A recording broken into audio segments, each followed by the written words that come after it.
There's a popular saying among longtime residents of the nation's capital. There is Washington, and then there is D.C. The term District of Columbia represents the local government of the city. The term, therefore, represents the local residents, their lives, their experiences, their voices. It explores that district, popularly nicknamed Chocolate City because of its decades-long, overwhelmingly black population. It is that city occupying the highly unique space of being a federal and local city simultaneously, of physically hosting the seat of power of the United States, and of being politically unrepresented at the national level. There is no place in the world like Washington, D.C., and the cultures that make up the city and its dynamics are worth understanding. This is the story of two people who used hip-hop as a tool to combat adversities and as an activity of respite. These are stories of Head Roc and Uptown XO. Both men are D.C. residents born in the city. Together, their memories span the 1970s, 80s, 90s, to today. Head Roc was born in the 1970s, Uptown XO in the 1980s. They generously offer their experiences, views, and understandings in and of the city. This is They Reminisce in Sounds and Words. Welcome to the Diamond District, Chocolate City, USA, Washington, D.C., ladies and gentlemen. My name is Head Roc and I'm a district resident, here to spread love to you and yours. Yeah, want to give a little bit of my heart to you. You feel me? I came up on the northwest side, Kennedy Street, corner store, goodies and treats, a pound to whoever you greet. What I can tell you about growing up in D.C. in the 70s was that it was pure heaven for me. I refer to it as a black Camelot in our communities. And now, you know, hindsight is 20/20. So I'm 42 years old now, and I think back as to why it was that way. And I think it was because it was after a few years after King's assassination, after all the, the challenges and triumphs dealing with the civil rights movement, and after King was assassinated, it really, in my opinion, it really took the breath out of the country. It's like, whoa, you know, and it was a time where I feel like they left black people alone for a minute, you know, in those 70s. And that's the period that I grew up here in the nation's capital. You know, it was a majority black town. I grew up in a black neighborhood. I'm from Uptown Northwest, 7th Street between Madison and Ingraham, with the main street being Kennedy Street. And I tell you, sister, I don't remember an ounce of pain in my childhood growing up in Washington, D.C. All right now, everybody gather round to the number one sound. Coming to the stage right now, we have an MC who touts himself out. Yo, I'm the compliment MC in the battle. D.C. has been a majority black city since the 1960s, when desegregation and associated social rebellions prompted a mass exodus of whites and many middle-class black residents. This change produced a new cultural matrix in the 1970s for D.C. and its immediate suburbs. My coming into go-go really happened out in the burbs, and actually a lot of the go-go happenings really kind of were happening out in the suburbs first, out in Sea Pleasant, Maryland. A lot of famous go-go bands come out of Sea Pleasant, Maryland, and in the surrounding areas. Because I give you a quick thing that I came up with about go-go, right? And somebody can research this. Is that, so I told you I'm part of this exodus from the city to the burbs, right? You know, of black families going out to chase that American dreams. I'm not the only, I'm a part of it. And these go-go bands, in my opinion, are formed out of that as well, because you left from the city, you go to a new neighborhood, and what's the thing that brings you together? Music, right? It's about that artistic expression. In the 1980s and the 1990s, the loss of more economically prosperous residents drastically reduced the tax base upon which the city government heavily relied for critical social support services. These constraints made city life difficult for working-class residents. The mass media consistently represented the city as one plagued by drugs, violent crime, dysfunctional institutions, and vilified its mayor. There is some truth to these representations. Mayor Marion Barry scandalized the public when he was caught using drugs in a public sting operation, and the decline in quality of city infrastructure and institutions and programs to support the poor led to people's more desperate attempts to cope with need and neglect. Still, beyond these overwhelmingly negative characterizations and representations lie unspoken words, stories with depth and complexity. This era showcases DC residents' responses to those struggles and challenge simplified portrayals of the times. The city is home for me. I've never felt any danger in my hometown.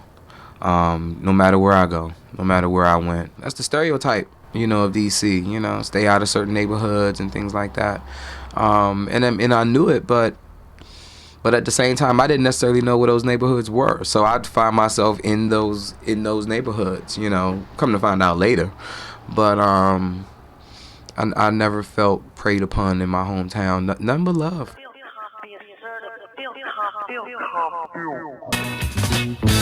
Yeah. Yeah. XO, baby. I'd be lying if I didn't claim the district. I live where you heard about, where you only pay to visit. Niggas got murdered outside of the crib, and the system we trapped ain't got niggas who came home. Going back in, it was boom, bap, boom, bap in the back of the classroom. Cutting up in school, the niggas moved. Packs for a few, stacks and it was fuck school. Niggas showed up at noon. Where were you born? Uptown, DC, Georgia Ave, Howard University Hospital. Lived on Georgia and Kenyon above the Madness shop. Madness, that was like one of the biggest clothing lines, street brand clothing lines in the city. It's like every neighborhood had their clothing lines. That's the area that I came in. Madness. It was crazy around those times. It was wild. Riggs Park, Northeast, lived there too. Piney Branch Road and Georgia Avenue, I lived there as well. I've been all around the city. My mother went to University of the District of Columbia, like down the street really. So I went to elementary school in this area because my mother was going to school in this area. She wanted me to be close, but we didn't live on it. We lived on the other side in like a rough neighborhood. So a lot of people that I was going to school with couldn't understand that or relate to that. Some kids did, because it was a lot of kids like me in the same boat. The parents just want the kids to go to a better school because kids getting robbed for their Jordans and stuff like that, and very harsh physical environment. It's like watching when we watch the Animal Planet or something, or National Geographic, you see them lions, how they just be fighting, and from a young age, like that's what we was doing though, so it was just rough. But a lot of people couldn't relate to that where I was at, the school that I was going to, and I just dealt with that.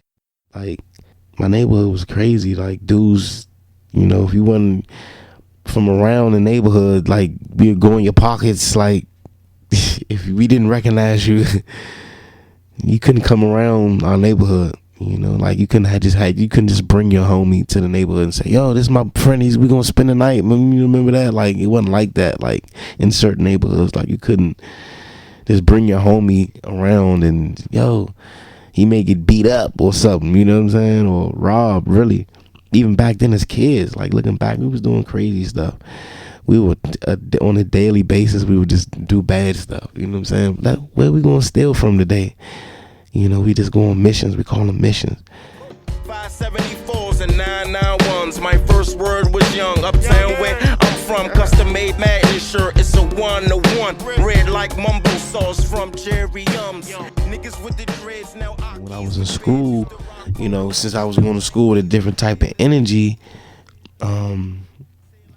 and I'm creative, so I got a different energy in me anyway. I guess they didn't know how to deal with me. They said I had ADD. They tried to put me so I was in this quote unquote slow class, or so It's like they just wanted to keep us separate or something like that. I don't know, but I wasn't about to be put on no drugs and no Ritalin or nothing like that, and that's what they were suggesting at the school. But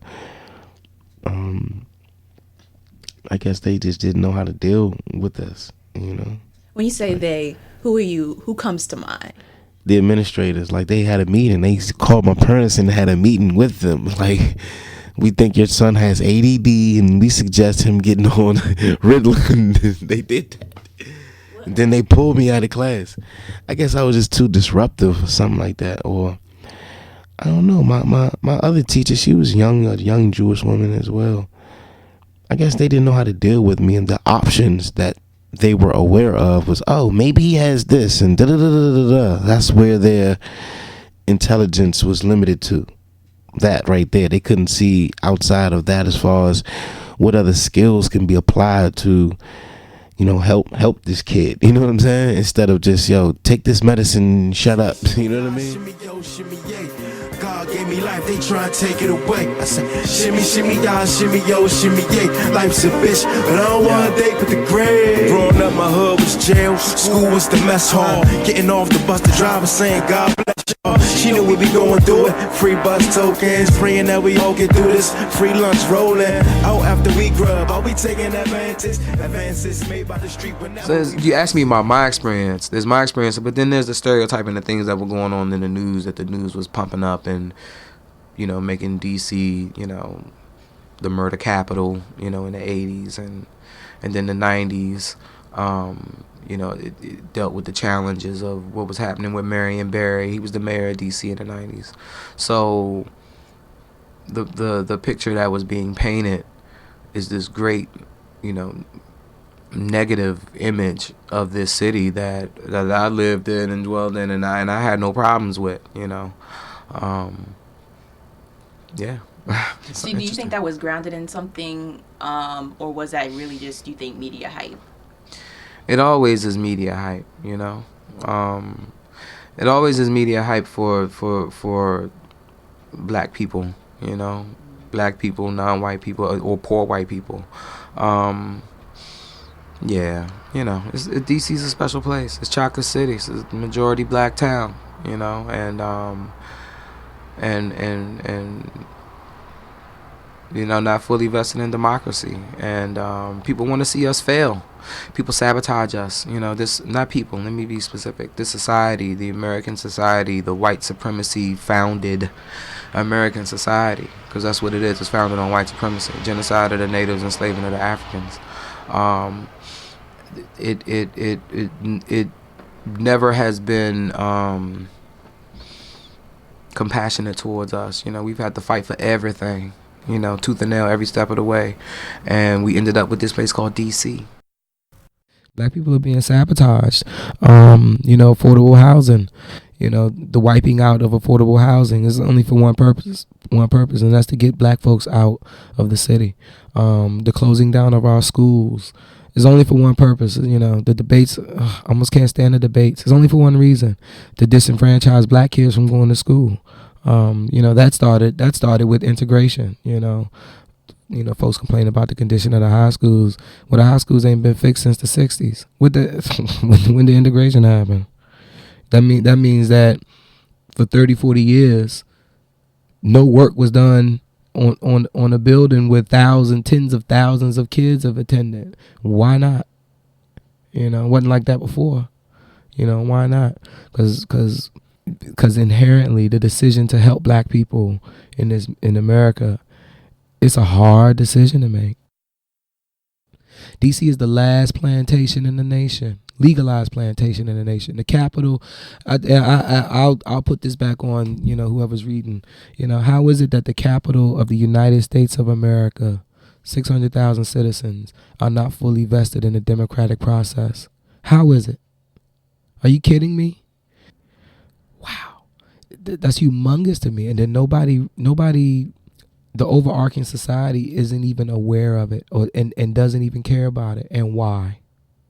Because this place is a place where that is majority black. It's Chocolate City. That's why. I mix what I like. These corporate DJs ain't doing it. And since I'm on the mic, you might hear some black power music tonight. You might hear some black power music tonight. You might hear some black power music tonight. Why not? In the late 1990s into the early 2000s, major social and economic developments occurred in D.C. They were spurred by efforts to revitalize the city's downtown neighborhoods. In 1997, these efforts were anchored when the city pledged $100 million in aid to the development of a sports arena complex. Through these actions and many others, the city signaled a desire to accommodate big business willing to move to the district. Over the next 10 years, businesses came, and so did new middle-class residents. Their arrival and relative affluence drove up desire for homes and therefore costs. Those unable to pay rising rents, mortgages, and taxes were forced to move elsewhere, often out of the city. Yeah, was out there, Spring Hill Lake. That was a really rough neighborhood. Got really popular around there. Got really popular in that area. That's when I started like getting my feet wet with like rap and stuff like that. Really in Laurel a little bit. I wasn't good in Laurel though as a rapper. Connecticut. Dang, who else? And my man Cody. Man. He was always beatboxing. They would be battling. I had detention. And I always just see him battling. When I had detention, they would be like the last ones in the cafeteria. Like they finishing out their battles. Everybody else going to class or whatever. They end up being the last ones. Them and the people who was on detention. We got trash duty, so we cleaning up everybody's trash or whatever, basically. So, I remember I just jumped in a battle. I jumped in a cipher rather back then, and from then on I was rapping. I wasn't good, but I wanted to do it, and I was like, yo, I'm gonna do it. Boom. You know what I mean? I couldn't freestyle or nothing like that, but then the dudes ended up taking me in. They was like some New York type dudes. They ended up taking me in and showing me like really what the hip hop is. That made me a connoisseur of it. So growing up in DC, I'm a go-go boy. That's my rhythm. My rhythm is go-go. My rhythm is the pocket. That's the beat that I hear in my head all the time, no matter what I'm doing. Hip hop. Let me see. In 1989, I was living in Hillcrest Heights, Maryland, behind the Iverson Mall, and these people moved into my neighborhood, the neighborhood I was living in. A cat named Sir, the Johnson family. And they moved in from, I think they moved in from New Jersey, and they brought hip hop to the neighborhood. After becoming friends with Sir, it's the first time I went to a house and I saw stacks of records all around in the basement, and two turntables set up next to each other, and a mixer. And through getting to know them, found out that the brother was a DJ. His name is Guy. Guy was a DJ, and I used to sit back and listen to this new sound. Art and philosophy to topple the sloppily manufactured discography, states of economy who commit atrocities for label monopolies, bucking up the artistry. Now for the love of the art of me, my verbal verbosity, targetry skills, kill with ferocity. Yeah, the drop of a hat with great velocity, react, bring animosity all over the track. You say you love it all, then get your hands high. The day you can't deny, cause the time is. What's your music about, if you had to describe it? My music is about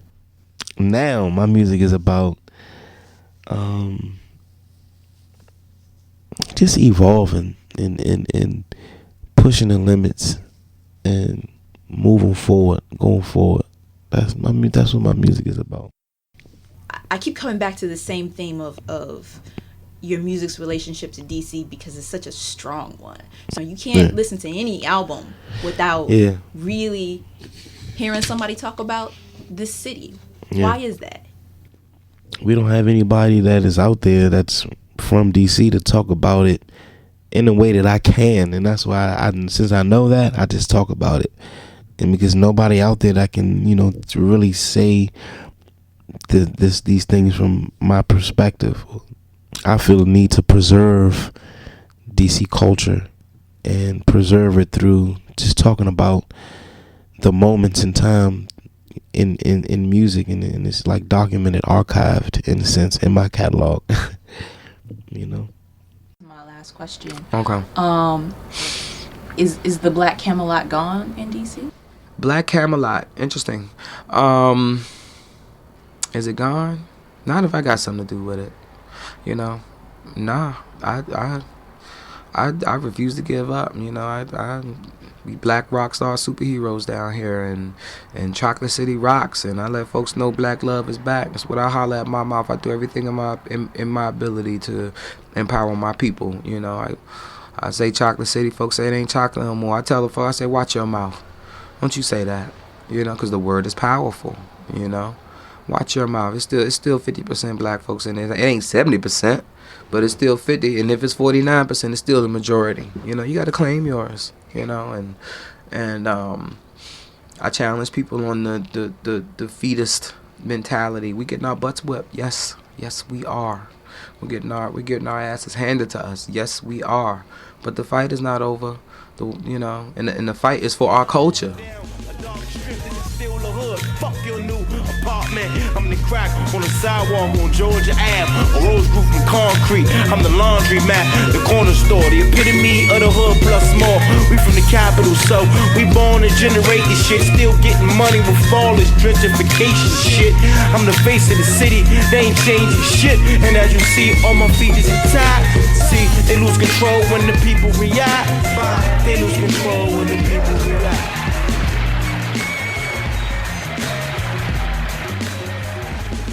It's like we're diamond in the rough. So much talent here, and it's like we have some of the greatest artists in the world, and we're the smallest city, and we have our own genre of music. You know what I'm saying? Like, we have our own genre of music, go-go. Like, that came from this city right here. You know what I mean? So it's like, you know, our city is it's not the same, and a lot of the culture is being diminished because of gentrification. But I just feel the need to preserve it and talk about it, and then I want people to appreciate it so other people can at least try to preserve it, and or try to have a mind state that they will be in a position to be able to preserve, you know, what they care about, you know. And if you look back on my albums, like it's like a current events, like this is what was going on this year. I talk about, you know, certain politics, and you know what happened in within the city, and then what happened like within the world. You know what I mean? Like, and I like keeping it like that. Like, this is what I am, you know, DC. You know what I mean? London, Africa, Russia, even ourselves in your heart want music to touch up. Smoking that ganja inspired by Bob Marley. No one day I'll leave, but won't go quietly. More than the hustler spirit inside of me. Not putting my life on the line will be cowardly. They Reminisce in Sounds and Words, an audio documentary, is a look at the lives of two DC residents, brought to you through the words, thoughts, and art of Vance Levy, aka Head Rock, and Jamal Walton Youngs, aka Uptown XO. A special thanks is due to them. Their willingness to share in this project helped highlight the ways in which people respond to social and political phenomena. They remind us that people are not passive receivers in society. They help create it.